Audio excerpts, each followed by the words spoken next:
stabilité de nos pays. Pour vous, ce n'est pas une urgence, les élections, alors, Madame la ministre? Monsieur Alain Foucault, pourquoi les élections ne sont pas une priorité en Ukraine? Il ne faut pas aussi qu'on soit complexé. Il y a eu des pays du Moyen-Orient, il y a eu ces changements. Personne n'a parlé d'élections. Bon, je pense que nos pays le feront à leur rythme, en fonction des évolutions sur le terrain, dans l'intérêt de nos populations. Nous ne faisons pas pour faire plaisir à X ou Y.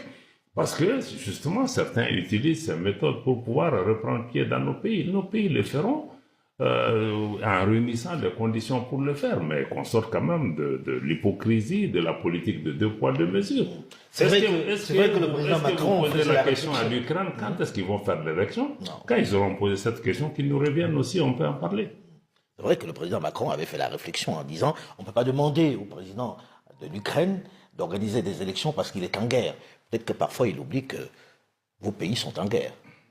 Alors, c'est quoi là? C'est quoi ce qu'on peut mettre aujourd'hui au crédit de cette alliance? C'est du point de vue militaire, vous dites, vous combattez ensemble. Est-ce que du point de vue économique, vous avez le moyen de vous en sortir aujourd'hui? Est-ce que se construit quelque chose de costaud? Je commence par la monnaie.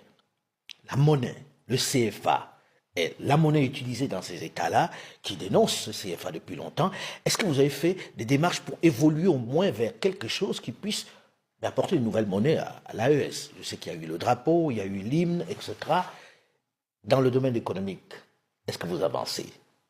Alain Foucault, nous avançons sur le... Je pense que le frère veut certainement... Oui, en fait, ce que je voulais dire, c'est que dans le développement, nous avons des réalisations. Nous avons d'abord une banque qui va naître d'ici octobre. Des directives très claires ont été données par nos chefs d'État. Une banque de l'AES. De l'AES, une banque de développement qui sera d'investissement. Une banque d'investissement à 100% AES et qui sera dédiée à la mise en valeur des ressources naturelles de nos pays. On ne veut pas c'est des capitaux AES, ça c'est un. Deuxièmement, c'est cette banque, nous avons transformé l'ALG, qui est l'autorité de l'Iptako-Gourma, qui est l'ancêtre de la Confédération. Nous l'avons transformé en organe d'exécution.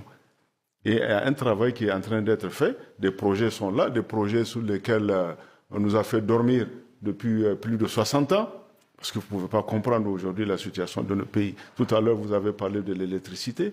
Aujourd'hui, quand il y a eu le 26 juillet, chez nous, 70% de l'électricité nous venait du Nigeria. Aujourd'hui, on est à 100% autonome. Au moment où je vous parle, il n'y a pas un seul kilowatt qui vient du Nigeria. À l'heure où je parle, il n'y a pas un seul kilowatt.